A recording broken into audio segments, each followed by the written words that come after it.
Bonjour Berne. Bon, ça va faire 1 minute 30.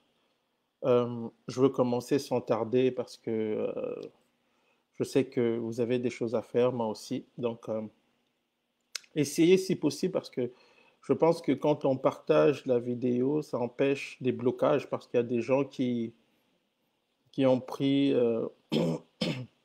l'habitude de signaler la plupart de mes vidéos, surtout quand ça parle du Rwanda. Donc, si possible, essayez de partager ce live ou de mettre des likes, comme on dit. Il paraît que ça empêche peut-être Facebook ou ça peut emmener Facebook à ne pas bloquer la vidéo, à cause en tout cas de certains signalements. Euh, je vais aller très très rapidement, je ne veux pas être long.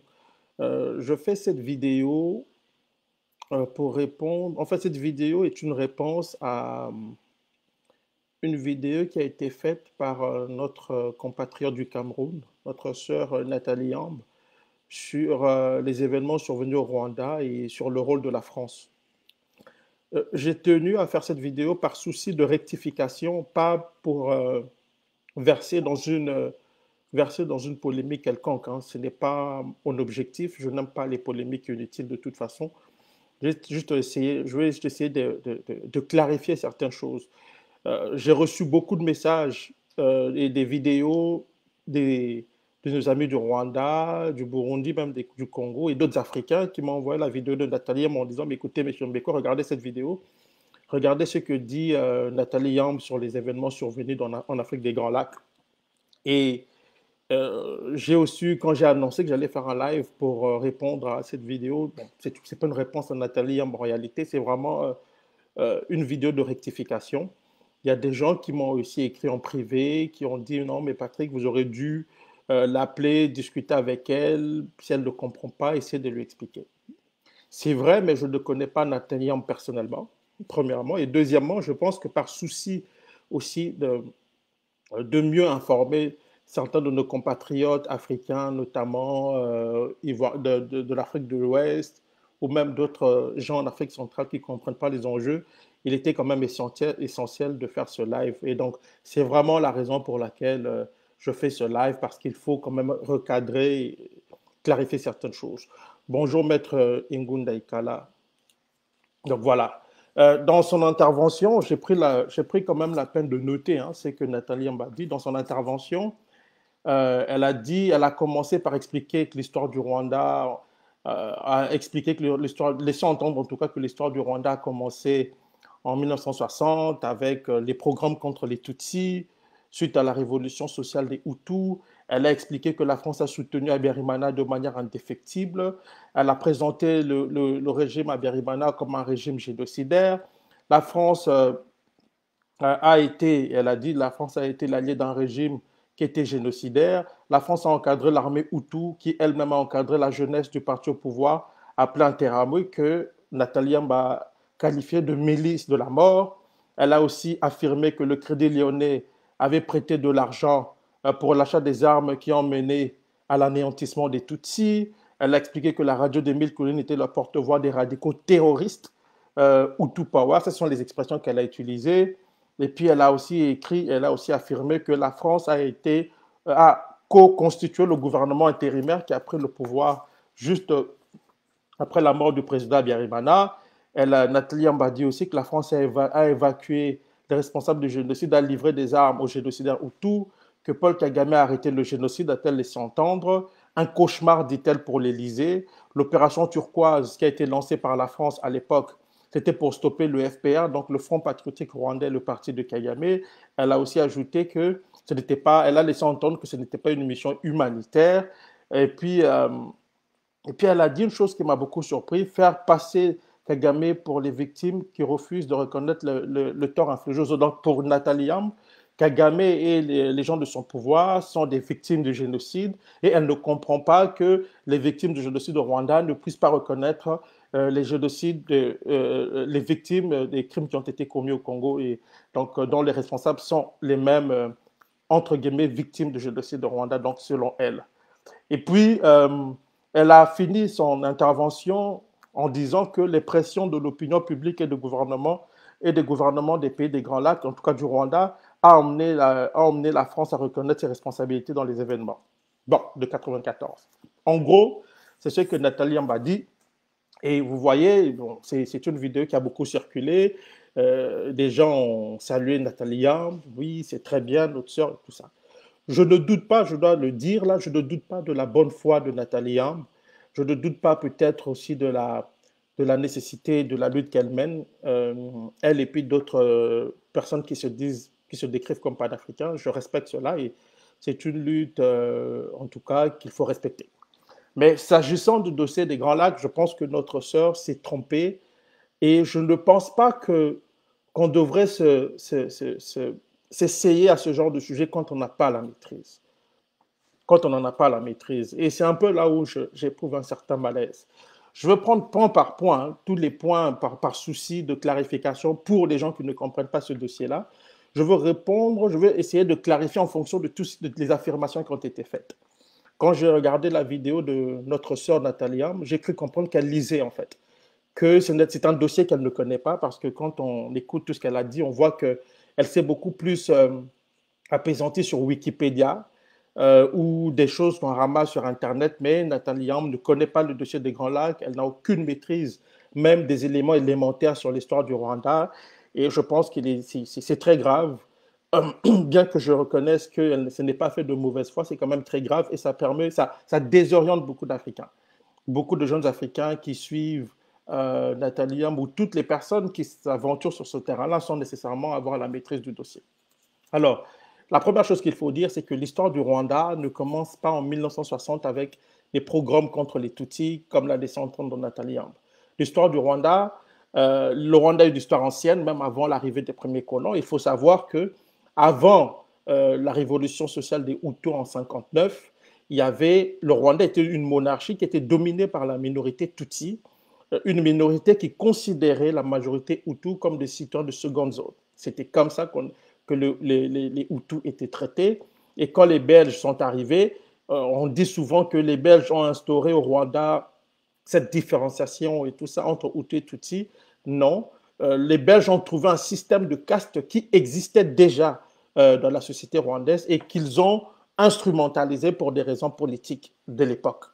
Et en 59, les Hutus qui étaient sous le joug de la domination Tutsi ont décidé de mettre fin à cette situation de souffrance. Et c'est à ce moment-là qu'on a assisté à ce qu'on a appelé la révolution sociale Hutu, qui a mené à des programmes contre les Tutsis. Des milliers d'entre eux sont allés en exil dans les pays voisins, notamment en Ouganda, au Burundi, au Zaïre, en Tanzanie et ailleurs.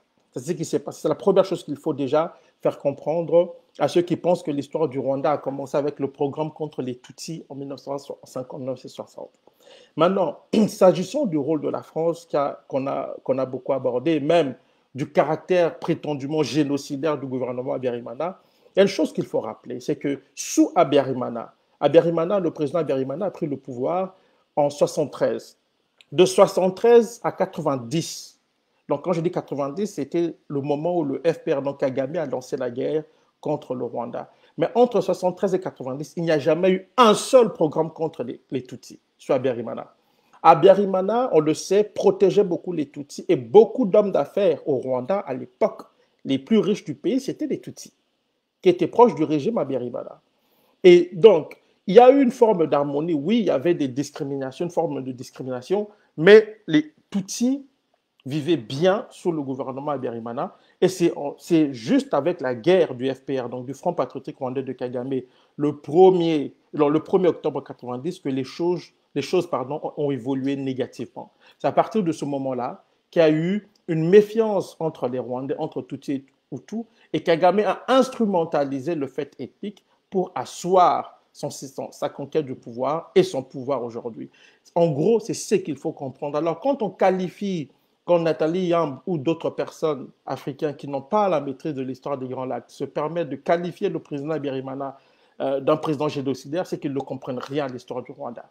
Et Kagame fait partie des enfants qui ont quitté le Rwanda en 1959 pendant la révolution sociale. Donc la guerre de 90, c'était une guerre de reconquête du pouvoir. Parce que les enfants de ceux qui ont été chassés en 59 sont revenus pour prendre le pouvoir par la force des armes. Et c'est ce qui s'est passé. Et c'est seulement à ce moment-là, donc quand la Kagame a lancé sa guerre, que la France a décidé d'intervenir. Et pas seulement, parce qu'il y avait le Zaïre aussi qui est intervenu, et la Belgique brièvement. Mais la France est intervenue non pas pour soutenir Habyarimana, mais pour empêcher une déstabilisation totale de la région des Grands Lacs. On peut tout reprocher à la France dans l'affaire des Grands Lacs, mais on ne peut pas le reprocher, en tout cas, d'être intervenu. Et ce que beaucoup de gens ne savent pas, c'est que la France a exercé beaucoup de pression sur le président Habyarimana pour l'emmener à partager le pouvoir avec les rebelles Tutsis et l'opposition politique. Donc, c'est la signature des fameux accords d'Arusha. Donc, les accords d'Arusha ont été signés sous les auspices de plusieurs pays occidentaux, dont la France. Et la France est l'un des pays qui a exercé le plus de pression sur le régime qui était en place, le régime Hutu, pour l'emmener à partager le pouvoir avec une rébellion Tutsi qui ne représentait pas la majorité. Parce qu'il faut-il le dire, au Rwanda, les Tutsis, c'est 14% de la population, les Hutus, c'est 85%, et le 1%, ce sont les Twa, donc la minorité Twa. Donc, ce portrait socio-historique vous permet déjà de comprendre, socio-historique et politique vous permet de comprendre la configuration dans laquelle se trouve le Rwanda à partir des années 90. Donc, quand Nathalie Yams avance à dire que la France a soutenu de manière indéfectible un régime au Rwanda, c'est qu'elle ne fait que reprendre la propagande qui est souvent avancée et des propos qu'on retrouve sur Wikipédia, alors que Wikipédia n'est pas une source scientifique sérieuse d'informations sur des sujets importants. Oui, on trouve de l'information intéressante, mais ce n'est pas une source scientifique, en tout cas pour des gens qui font un travail de recherche poussé. Autre chose, c'est que Nathalie a affirmé, c'est que la France a armé ce régime Hutu, qui a armé l'armée Hutu qui a elle-même encadré la jeunesse du parti au pouvoir, qu'on appelait les Interamwe, que Nathalie Yamb a qualifié de milice de la mort.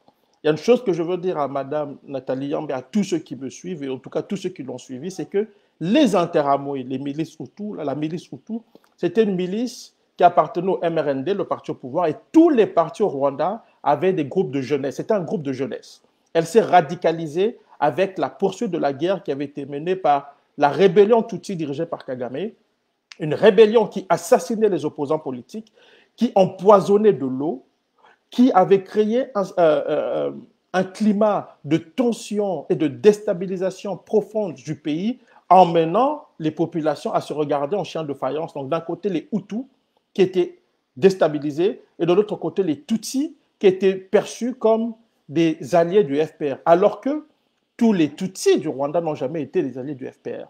Donc le FPR de Kagame n'a jamais été représentatif de tous les Tutsis. Je dois rappeler ici que quand la guerre a commencé au Rwanda, des intellectuels Tutsis ont écrit une lettre ouverte pour dire qu'ils soutenaient le président Habyarimana parce qu'ils avaient compris que la guerre que Kagame avait ramenée en 90 allait mener à des massacres contre des Tutsis et déstabiliser toute la région des Grands Lacs. Donc, c'est ça un peu la configuration. Et les Interamwe, c'est une jeunesse du parti au pouvoir qui s'est radicalisée avec le temps, avec la poursuite de la guerre. Et il faut rappeler encore une fois, les Interamwe, le président des Interamwe n'était pas un Hutu, c'était un Tutsi, Robert Kajuga. Plusieurs responsables des Interamwe étaient des Tutsis. Donc, quand on s'avance sur un tel terrain, quand on ne fait pas de recherche, il faut avoir la modestie de travailler sur un dossier, faire une recherche approfondie avant de se prononcer sur celui-ci. Quand on s'avance, comme l'a fait notre compatriote Madame Yamb, c'est qu'elle ne rend pas service ni à elle-même, ni à tous ces Africains qui la suivent. Parce qu'on ne peut pas aider les Africains à s'émanciper du système qu'elle dénonce en entretenant leur ignorance. Ce n'est pas bon. Cette histoire, par exemple, du Crédit Lyonnais, elle a parlé du Crédit Lyonnais qui aurait financé l'achat des armes. Ça aussi, ce sont des inepties. Je passe rapidement. La radio de Mille Collines. Vous avez entendu souvent parler de la radio de Mille Collines, la radio qui avait mobilisé, qui appelait au génocide des Tutsis. Il faut regarder, il faut examiner les travaux du tribunal pénal international pour le Rwanda, parce qu'on a jugé des gens là-bas, y compris des gens qui dirigeaient la radio de Mille Collines. Et il a été établi aujourd'hui que cette radio n'avait pas été créée pour mobiliser les gens pour massacrer les Tutsis. les travaux, les décisions du TPIR, donc le Tribunal pénal international pour le Rwanda, sont là pour l'attester. Et moi, je conseillerais à Nathalie Yamba, à tous ces Africains qui veulent comprendre ce qui se passe en Afrique des Grands Lacs, de lire les gens qui ont travaillé sur ce dossier. Charles Onana, qui est d'ailleurs notre compatriote du Cameroun, qui est aussi un compatriote de Nathalie Yamba, a écrit, ça fait 20 ans que Charles Onana travaille sur le dossier des Grands Lacs. Moi, ça fait près de 10 ans que je travaille sur le dossier. Il y a d'autres personnes, Pierre Payan, il y a d'autres chercheurs. Il faut lire leurs travaux, conseiller aux étudiants, aux jeunes Africains de lire les travaux qui ont été faits sur la région des Grands Lacs pour qu'ils se fassent leurs propres opinions, parce que nous ne sommes pas là pour leur imposer notre vérité, mais c'est de leur permettre d'avoir une idée de ce qui s'est passé. Donc voilà. Et puis, maintenant, quant au rôle de la France, parce que là, c'est beaucoup plus, on raconte beaucoup de choses là. J'ai déjà dit que la France avait soutenu le président Habyarimana de manière très molle, bien, et elle a même poussé Habyarimana à partager le pouvoir avec l'armée de Kagame. C'est la France, d'une certaine manière, qui a affaibli le pouvoir du président Habyarimana. Parce que si la France était rangée véritablement aux côtés du président Habyarimana, comme les Américains et les Britanniques l'ont fait aux côtés du FPR, parce que Kagame n'était pas seul, il était soutenu par des puissances anglo-saxonnes. Si la France l'avait fait de la même manière, je ne pense peut-être pas que Kagame aurait pris le pouvoir aujourd'hui. Donc, il faut en même temps aussi garder à l'esprit que ce qui se passe dans la région des Grands Lacs dans les années 90, ce n'est pas seulement une guerre entre deux groupes d'Africains, deux ethnies africaines, c'est une guerre africaine sur fond de rivalité occidentale. Parce que vous avez à l'époque, nous sommes à la fin de la guerre froide, vous avez à l'époque les États-Unis, comme je l'ai dit tantôt, et la Grande-Bretagne derrière Kagame, et la France qui essaye de trouver une issue à la démocratisation du Rwanda et même des pays de la région après le discours de la Baule. Donc, il faut garder à l'esprit cet aspect des choses pour comprendre ce qui s'est passé par la suite et ce que l'on peut observer aujourd'hui. Alors, pour comprendre cette configuration, il y a 3 citations que je vais vous lire là pour être plus fidèle aux propos qui ont été tenus. Les premiers à tenir des propos ouvertement hostiles à la France dans la région des Grands Lacs à l'époque, ce sont les Américains. À Dakar, lors du sommet afro-africain de Dakar, le secrétaire au commerce, donc Dan Brown, dira ceci. Les Américains vont tenir la draguée haute aux partenaires traditionnels de l'Afrique, à commencer par la France. Nous ne laisserons plus l'Afrique aux Européens. Ça, c'était très clair. Ça, Dan Brown le dit à Dakar, au sommet afro-américain de Dakar. Les intentions américaines sont claires. Quelques temps après, son compatriote, après juste son assermentation, le secrétaire d'État Warren Christopher, le secrétaire d'État américain, dira, lors de sa tournée africaine, le temps est fini où l'Afrique pouvait être divisée en sphères d'influence, où des puissances extérieures pouvaient considérer des groupes entiers des pays comme leur domaine réservé. Aujourd'hui, l'Afrique a besoin du soutien de tous ses amis et pas du patronage exclusif de quelques-uns. Le message était clair. Toutes ces déclarations-là, à peine voilées, lancées par les États-Unis contre la France, auront comme champ de bataille le Zaïre de Mobutu et le Rwanda de Habyarimana. Donc en fait, c'est le Zaïre qui va être visé, mais c'est le Rwanda qui va servir de pont d'entrée pour l'application d'une redynamisation des alliances géopolitiques en Afrique centrale. Et c'est ça qu'il faut comprendre. Et c'est dans cette optique qu'il faut comprendre le rôle de Kagame comme sous-traitant d'une mondialisation anglo-saxonne pilotée en Afrique. Et c'est dans cette optique aussi qu'il faut comprendre toutes les attaques contre la France par le Rwanda. Parce que j'entends beaucoup d'Africains, Nathalie, beaucoup de gens qui ont pensé que Kagame, c'est celui qui tient tête à la France. Non, Kagame était un élément d'un dispositif mis en place par les anglo-saxons pour chasser la France de la région des Grands Lacs.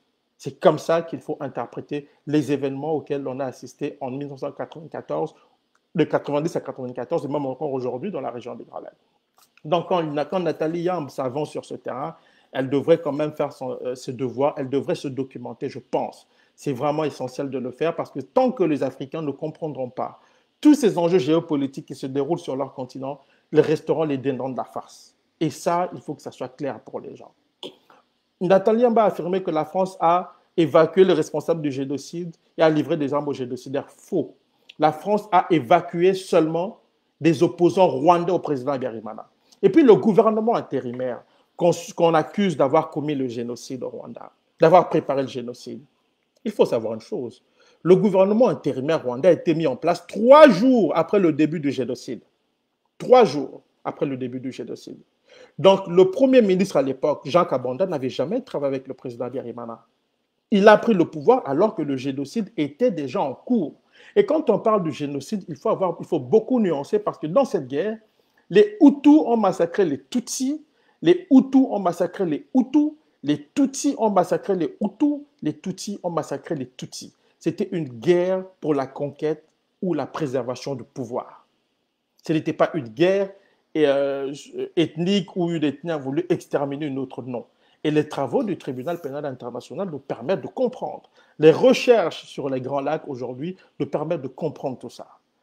Donc c'est vraiment essentiel et j'exhorte beaucoup de nos compatriotes africains de lire, de se documenter. Il y a beaucoup de travaux qui ont été faits. Charles Onana a beaucoup travaillé sur ce dossier. J'ai travaillé sur ce dossier. D'autres personnes aussi ont travaillé sur ce dossier. Donc il y a une littérature assez abondante sur le dossier des Grands Lacs et qu'on peut examiner froidement et se faire sa propre opinion. Parce que moi, je ne peux pas, moi, vous dire que j'ai la vérité absolue, la science infuse. Je peux simplement vous donner des éléments et vous emmener vous-même à vous faire votre propre religion après avoir mené des recherches à votre niveau.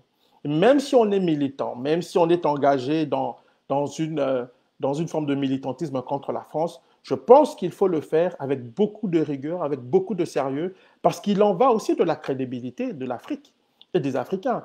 Quand nous tenons des propos qui ne reposent sur rien, qui ne reposent pas sur des éléments attestés, nous devenons les alliés objectifs de ceux-là même que nous prétendons combattre. Parce qu'il faut garder à l'esprit une chose. L'ignorance engendre des révoltes. C'est la connaissance qui engendre des révolutions. Si vous voulez aider, si l'on veut aider l'Afrique, il faut le faire avec la plus grande rigueur. Il y a tout un débat aujourd'hui sur le rôle de la France en Afrique qui, de mon point de vue, est essentiel, mais maltraité, c'est-à-dire mal abordé. La France aujourd'hui reste un élément, un acteur important en Afrique, mais elle n'a plus la place qu'elle occupait. Et pourquoi? Parce qu'à partir des Grands Lacs, on peut comprendre comment la France va perdre de son influence sur le continent africain. Beaucoup de gens n'ont pas compris l'importance des événements qui ont commencé avec la guerre lancée par Kagame le 1er octobre 1990 au Rwanda. Cette guerre a été le début d'une nouvelle ère géopolitique, non seulement en Afrique des Grands Lacs, mais dans plusieurs zones d'influence française où les Américains se sont invités, où par la suite on a vu les Chinois, débarquer. On voit aujourd'hui la Turquie, on voit aujourd'hui la Russie. Et si on ne comprend pas tous ces enjeux-là, si on reste dans l'émotion, si on reste dans ce que j'appelle un France, comment on appelle ça, un France bashing permanent, sans soutenir, sans avoir une compréhension suffisante des enjeux, on restera le dindon de la farce. Et donc moi j'exhorte ma sœur Nathalie Ambe et tous ces Africains qui s'aventurent sur le terrain de la connaissance sur la question du Grand Lac, de se documenter. C'est vraiment important de se documenter et de comprendre le rôle des uns et des autres dans cette Afrique qui est aujourd'hui tant convoitée. Si on ne fait pas cet exercice-là, je ne pense pas que l'Afrique s'en sortira. Et aujourd'hui, je pense que l'Afrique francophone subsaharienne est malade de l'ignorance de ses enfants. Elle est malade de l'absence de clairvoyance de la part des dirigeants de cette partie de l'Afrique. C'est aussi ça notre réalité. Alors que d'être dans des combats spectacles, que d'être dans des vociférations qui ont leur place, qui sont essentielles, il faut ajouter à tout cela aussi une certaine rigueur de travail, il faut de la recherche. Vous ne pouvez pas construire la puissance sur l'autel de l'ignorance. La puissance se construit sur l'autel de la connaissance qui elle-même repose sur de la recherche poussée. Cheikh Anta Diop, que je considère comme mon maître à penser, disait que l'Afrique devait, sur des thèmes controversés, être capable d'accéder à sa propre investigation intellectuelle. Mais pour y arriver, il faut être rigoureux parce que Cheikh Anta Diop était quelqu'un d'extrêmement rigoureux. Il a mené ses travaux à une période où il n'était pas évident de faire de recherches poussées, surtout quand on était noir, considéré comme un nègre, mais il l'a fait et aujourd'hui ses travaux traversent l'espace et le temps. Et sur le plan politique et géopolitique, Les Africains doivent élever le niveau de débat parce que quand on regarde tout ce qui se fait en Afrique francophone aujourd'hui, surtout dans les milieux militants, force est de constater que le niveau n'est pas encore haut, le niveau est encore bas. On est beaucoup plus dans des vociférations, on est, pardon, on est beaucoup plus dans du ressentiment, ressentiments qui ont leur place, qui peuvent se comprendre, mais il faut aller au-delà de tout ça. Et quand on aborde un sujet comme celui des Grands Lacs, il faut beaucoup de modestie quand on ne comprend rien. Wikipédia n'est pas une source d'information essentielle pour quelqu'un qui veut comprendre des problématiques, des enjeux complexes. C'est le conseil que je peux donner à beaucoup d'Africains et à commencer par ma soeur Nathalie Ambre. Il faut que les gens comprennent, et vous voyez, je n'utilise pas un ton belliqueux parce que contrairement au ton que j'avais adopté à l'égard d'Afrique Média à l'époque, qui avait désinformé sur la RDC pendant les élections, je pense qu'ici, j'ai une posture de discussion et d'échange pour emmener les uns et les autres à réfléchir sur ces problématiques, pas seulement en Afrique des Grands Lacs, mais partout, même aujourd'hui en Afrique de l'Ouest, où la France est déployée, où il y a d'autres puissances présentes aussi. On a une situation qui est très volatile au Mali. On a nos compatriotes du Burkina Faso qui ont été massacrés par des fous furieux sortis d'on ne sait où. Plus de 100 morts. Et en tout cas, je partage la souffrance et la peine de nos compatriotes du Burkina Faso. Mais tous ces enjeux-là méritent d'être traités froidement, avec la plus grande rigueur, parce qu'il en va du sérieux. Il en va même de l'avenir de l'Afrique. Et comme je l'ai dit, on ne construit pas la puissance sur l'autel de l'ignorance, c'est impossible. Les réseaux sociaux, c'est bien. On peut faire des likes, on peut aller chercher des likes de soutien, mais ça ne profitera à l'Afrique que si nous avons des gens, au niveau de l'Afrique, nous comprenons les enjeux auxquels nos pays respectifs sont confrontés. Sans ça, on n'ira nulle part. C'est vraiment le message que je voulais partager avec vous très rapidement. Et pour dire aussi, je ne suis pas, hein, pour ceux, parce que je sais qu'il y a des gens qui vont dire, mais il défend la France. Je ne suis pas là pour défendre la France. Je ne suis pas payé pour ça, en passant. Mais je crois qu'il faut être très objectif quand on aborde certaines questions. Cette histoire de France-Afrique est devenue pour moi, en tout cas de mon point de vue, un fonds de commerce pour beaucoup de gens. Et je trouve que ça n'aide pas l'Afrique. S'il faut critiquer la France, il faut la critiquer sur des faits, en ne perdant pas de vue que la France n'est pas la seule puissance en Afrique qui a des yeux rivés sur les ressources africaines. La Chine, la Russie, les États-Unis, toutes ces puissances-là sont là et elles ont d'ailleurs de toute façon relégué la France au second rang, puisqu'aujourd'hui, quand vous prenez le cas du Mali, pour se déployer au Mali, la France avait besoin des États-Unis et du Canada. Donc, vous voyez, ce sont des éléments qu'il faut comprendre. Et la France d'aujourd'hui, la France de Macron, de M. Macron, depuis l'époque Sarkozy, c'est une France qui carbure dans une forme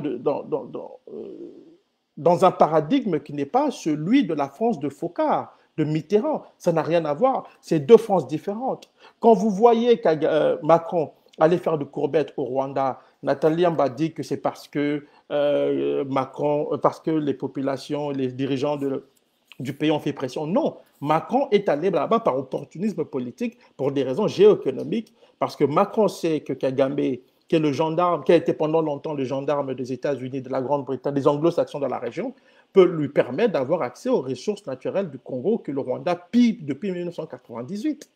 Voilà la réalité des faits. Macron a craché sur même l'histoire de son propre pays. On peut reprocher à la France son rôle en Libye. J'ai écrit un livre là-dessus. On peut reprocher la France d'avoir déstabilisé la Côte d'Ivoire. Charles Nana et d'autres personnes ont écrit là-dessus. On ne peut pas reprocher à la France d'être intervenue dans l'Afrique centrale dans les années 94. C'est le seul pays qui a empêché une déstabilisation totale. Et on a vu, avec le recul de la France à ce moment-là, cette déstabilisation-là s'installait avec Kagame dans le rôle de Robin des Bois, des réalisateurs anglo-américains et israéliens.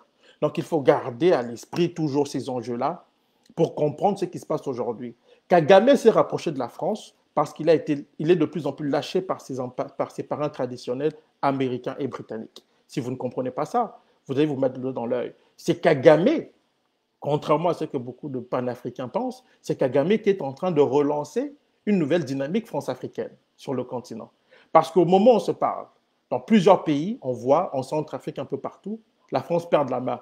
Et étrangement, c'est à ce moment-là que Kagame se rapproche de la France et de fait copain-copain avec Macron. Et je vous rappelle que Nicolas Sarkozy, qui avait enclenché cette mécanique de rapprochement avec Kagame, a passé ses vacances au Rwanda il n'y a pas très longtemps. Et c'est Sarkozy sûrement qui a conseillé à Macron de continuer sur cette lancée-là.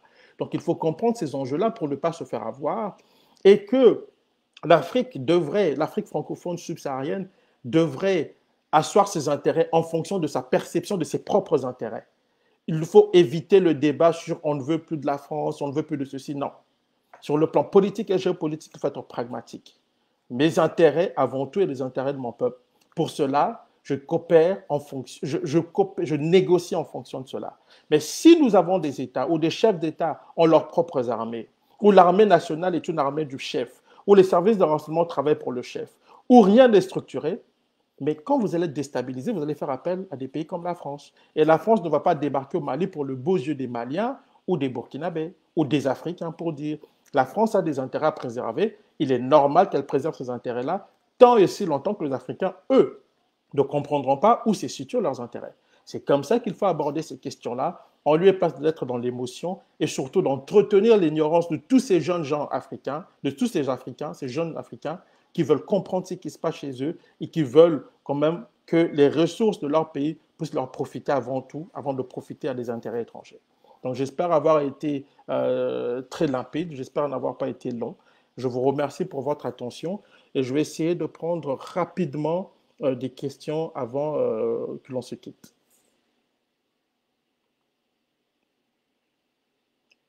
Euh, J'aurais bien aimé la voir t'affronter sur ce sujet sur un plateau de télé. Ben, je ne pense pas que l'important de ne pas de s'affronter, l'important c'est de faire avancer l'état des connaissances. Hein. On peut en débattre, ça ne me dérange pas, mais moi en tout cas, ce qui me gêne un peu, c'est de voir beaucoup de gens utiliser les réseaux sociaux pour entretenir non seulement leur propre ignorance, mais l'ignorance des autres Africains qui en font en eux. Et ça, je trouve ça pervers et ça ne peut pas aider l'Afrique, ce genre de façon de faire. Euh, euh, euh, Merci beaucoup, au plaisir. C'est que Louise Ouachou, ce qu'a fait Nathalie Homme s'appelle de la paresse intellectuelle. Oui, bon, bah, je pense que cette vidéo pourra l'aider. Je ne dis pas que je détiens la science infuse, mais j'espère que ma sœur Nathalie Homme, je suis ouvert à la discussion. C'est une sœur, on peut en discuter en privé. Mais cette mise au point était essentielle parce que c'est très dangereux, comme l'a dit Diane Gassena, d'induire des Africains en erreur sur plus. Et ce n'est pas le seul sujet. Il y a beaucoup de sujets que nous voyons des gens aborder des sujets qu'ils ne maîtrisent pas du tout. Bon, on se tait parce qu'on se dit, bon, les gens ont le droit de dire ce qu'ils veulent et de faire ce qu'ils veulent sur les réseaux sociaux. Mais à un moment donné, il faut quand même aussi rectifier certaines choses euh, parce que c'est l'Afrique qui en sortira gagnante. C'est ça qui est important. Du choc des idées jaillit la lumière, comme on dit. Donc, et moi, je suis, vous savez, je fais parfois de live parce qu'on me pousse, mais je suis très mal à l'aise même à faire cet exercice-là. J'espère simplement que notre sœur va comprendre. Je ne suis pas dans une logique de polémique ou de controverse, c'est vraiment dans une logique constructive, quoi. Euh, euh, bon, je pense que oui, l'exigence de la rigueur, oui. Pour moi, c'est important, l'exigence de la rigueur, surtout en Afrique subsaharienne francophone. Quand vous regardez ce qui se passe en Afrique anglophone, c'est quand même très différent. C'est très, très différent. En Afrique subsaharienne francophone, on aime beaucoup le combat spectacle. On aime beaucoup. Les gens préfèrent faire du spectacle qu'être dans le fond. Et quand on fait ça, vous savez, il y a des gens qui vous observent, des intérêts étrangers qui vous observent et qui rient, qui sourient. Parce qu'au moment où les jeunesses à travers le monde, dans des pays en tout cas importants, on prépare la jeunesse à assumer des responsabilités demain, à comprendre des enjeux, en Afrique, où des enjeux sont importants, mais les gens préfèrent le combat spectacle, on préfère les approximations. Moi, je ne suis pas un partisan des approximations. Quand je ne connais pas un sujet, je ne l'aborde pas. C'est aussi simple que ça. Je vais me documenter. Je connais le franc CFA, je connais le sujet du franc CFA, mais je ne suis pas un spécialiste du franc CFA, donc je ne peux pas, moi, aujourd'hui, m'essayer à ce sujet-là parce que je veux me perdre, je le dis honnêtement. Et pourtant, je connais le sujet, je connais les règles de base. Mais par rigueur intellectuelle, je ne m'avance que sur des sujets que je connais. Ça fait plus de 10 ans que je travaille sur la région des Grands Lacs. Je peux en parler. Je pense avoir une certaine légitimité pour en parler. J'ai des travaux qui sont repris ailleurs, y compris dans des travaux académiques. Je pense que je peux quand même en parler. Je le dis modestement avec beaucoup d'humilité parce que, bon, nul n'a la science infuse. Nous essayons d'apporter le peu que nous savons, le peu que nous avons compris de ces enjeux-là. Euh, les plans de la sexualité, les plans d'explication. Euh, ben, je pense que, euh, en tout cas, j'ai vu vos commentaires. Merci beaucoup, c'est très gentil pour votre soutien. Comment expliquez-vous le rapprochement de Paul Kagame avec Touadéra alors que ce dernier est combattu par la France? Ben, c'est une très bonne question. Il y a une chose qu'il faut dire. Hein. Je veux revenir sur la question du prof Lumumba. Il y a une chose qu'il faut dire, c'est que Touadéra a trouvé les Rwandais. Les Rwandais ont profité de la faiblesse, de la fragilisation du pouvoir centrafricain pour s'inviter dans ce pays-là. Et à l'époque, le Rwandais assurait la sécurité de Mme Samba, qui était la présidente à l'époque. C'était un des agents des services de renseignement rwandais, des agents des services de renseignement rwandais qui étaient autour d'elle. Et donc, Touadéra a continué sur cette lancée. Et c'est là où les enjeux géopolitiques exigent une certaine distance, le sens de la nuance et de la complexité. Le fait que la France se soit rapprochée de Kagame n'empêche pas Kagame de traiter avec Touadéra qui traite avec les Russes. Et c'est là où vous comprenez l'importance d'agir en fonction de ses intérêts. Touadéra agit en fonction des intérêts de son pays, tout comme Kagame. Le rapprochement avec la France rencontre d'abord les intérêts de Kagame, qui sait qu'il a été de plus en plus lâché par les États-Unis et la Grande-Bretagne, et qu'il était essentiel pour lui de se rapprocher de la France et de se servir de la France comme marchepied pour neutraliser aussi le dossier judiciaire, parce que c'est en France où il y a un dossier judiciaire sur l'attentat du 6 avril. Considéré comme l'élément déclencheur du génocide, cet attentat a été commis par Kagame. Kagame a abattu 2 chefs d'État africains, donc le président du Rwanda, Cyprien Ntaryamira, et le président du Rwanda, Juvenal Habyarimana, et du président du Burundi, Cyprien Ntaryamira. Il a participé à l'assassinat de Laurent Désiré Kabila, donc c'est un voyou qui a perpétré beaucoup de crimes en Afrique des Grands Lacs et qui se rapproche aujourd'hui de la France pour trouver une sorte de parapluie protecteur après ces distances qui s'observent avec ses partenaires traditionnels que sont les États-Unis et la Grande-Bretagne. C'est une question d'intérêt. Je pense que les uns et les autres se positionnent en fonction de cela. Maintenant, oui, le professeur Lumumba soutient Kagame. Vous savez, il y a beaucoup d'Africains qui soutiennent Kagame parce que les gens ne connaissent pas l'histoire des Grands Lacs. Il y a beaucoup, même des universitaires, qui ne connaissent rien de l'histoire des Grands Lacs. Déjà, dans ce dossier-là, quand vous lisez la littérature et qu'on voit tout le débat qui existe, surtout en France, sur cette affaire, vous vous rendez compte du problème. Figurez-vous, vous avez tous vu un universitaire français qui s'appelle Vincent Duclercq sortir un rapport sur la responsabilité de la France dans le génocide. 1000 pages. Moi, j'ai lu les 1000 pages. Parce qu'on ne travaille pas sur un tel dossier on ne répond pas à de tels documents sans les avoir lus. Donc, moi, je les ai lus. Donc, quand on lit le rapport, quand on écoute ce qui se dit dans les médias, il y a une distance impossible. Quand on lit ce que dit Duclercq lui-même dans ses conclusions, il y a un problème. Mais le rapport sur le génocide a été mis en place justement pour permettre ce rapprochement entre le Rwanda et la France. C'est pour ça qu'on a fait ce rapport-là. Donc vous voyez comment sur le terrain universitaire, on peut manipuler les esprits. On dit que la France a été responsable du génocide au Rwanda, on n'est pas capable de dire comment. On dit que la France a été responsable du génocide apporte une lourde responsabilité dans le génocide tout en disant qu'elle n'est pas complice. Comment expliquer ça?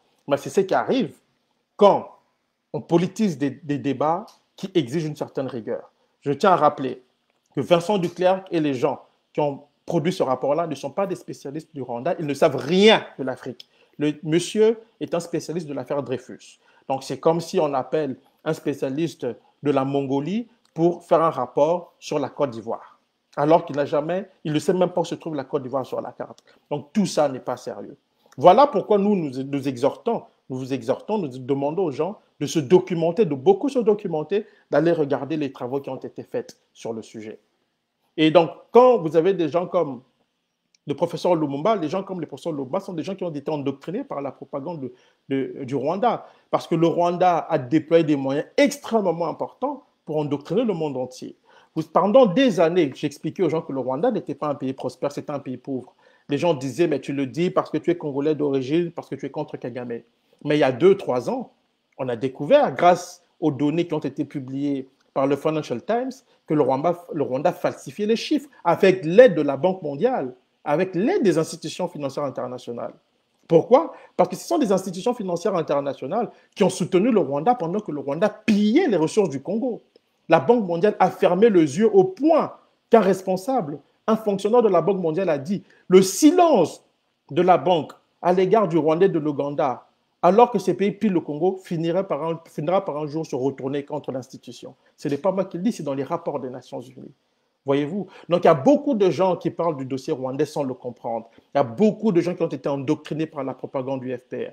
Vous savez, en 98, Kagame a dit une phrase, un journaliste britannique, quand on lui a demandé comment tes crimes dans la région ne sont pas connus. Il avait dit, nous avons mené la guerre de la communication mieux que quiconque. Nous avons trouvé une nouvelle façon de faire les choses.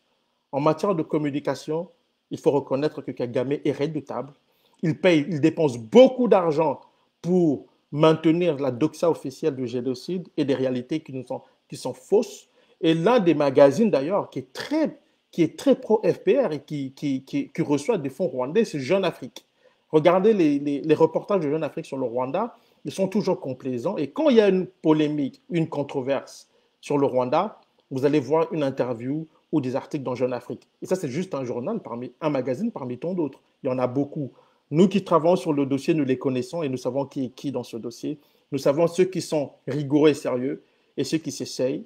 Nous savons aussi qu'il y a des gens, pour des raisons de carrière, ne diront jamais la vérité sur ce drame-là. Mais nous, de notre côté, nous continuons à faire notre travail de manière la plus honnête qui soit. Je n'ai pas de lien d'intérêt avec qui que ce soit. Donc, je peux parler du Rwanda avec facilité. Je peux parler du Rwanda sans crainte de quoi que ce soit. Je n'ai pas d'intérêt qui sont engagés par rapport à certains universitaires, surtout en France et en Belgique. Ça aussi, c'est un autre enjeu qu'il faut comprendre. Mais pour les Africains, je regrette parce qu'en Afrique de l'Ouest, beaucoup de gens ne connaissent rien à l'histoire des Grands Lacs et pensent que Kagame est un héros, alors qu'il s'agit tout simplement de quelqu'un qui est à la solde des États-Unis. Je vais vous lire un truc là que j'ai mis dans mon livre et vous allez voir, c'est important. Euh, il y a un responsable américain qui a dit en 98 ceci. Il était nécessaire d'établir un régime militaire très puissant dans la région des Grands Lacs pour imposer des solutions militaires au conflit. Washington considère Paul Kagame comme un excellent stratège militaire autour duquel il a été décidé de promouvoir la stabilité de la région des Grands Lacs. Quand on dit stabilité, vous comprenez, selon les normes américaines. Donc ceux qui n'avaient pas compris le film des événements dans la région des Grands Lacs dans les années 90 et ceux qui ne comprennent pas aujourd'hui pourquoi Kagame est adulé dans les grands médias occidentaux et pourquoi aujourd'hui il est présenté comme un grand leader africain, doivent garder à l'esprit une chose. C'est le nègre, non pas de la France, mais de ceux qui aujourd'hui dominent la France, y compris dans ses propres précaires africains. Je parle des États-Unis, de la Grande-Bretagne. Ils sont en train certes de le lâcher, mais ce sont eux qui l'ont d'abord fabriqué. Et tant qu'on ne comprendra pas cela, on ne comprendra pas pourquoi cet homme, cet assassin de 3 chefs d'État africains, est présenté comme un héros qui aurait arrêté un génocide qu'il a pourtant lui-même orchestré.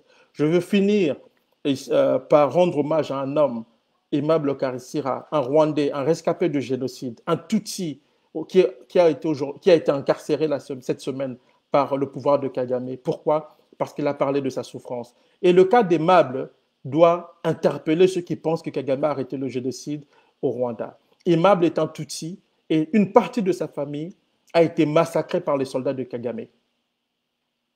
Et aujourd'hui, on ne veut même pas qu'il parle de ça. Pourquoi? Parce que des gens comme Aimable au Rwanda souffrent en silence. Ceux qui ont massacré leurs parents sont ceux qui se font passer pour les victimes du génocide, sont ceux qui se font passer pour ceux qui ont arrêté ce génocide. C'est cynique, c'est pervers, mais c'est aussi ça la réalité du Rwanda. D'un Rwanda que beaucoup d'Africains, surtout en Afrique de l'Ouest, magnifient sans comprendre nécessairement ce qui s'est passé. Mes pensées vont à Aimable où il est. J'espère en tout cas qu'on ne va pas nous annoncer qu'il s'est suicidé comme on l'a fait avec Kizito Mihigo un Tutsi assassiné par le régime de Paul Kagame. Je vous remercie, chers amis, de m'avoir suivi et passez un bon dimanche.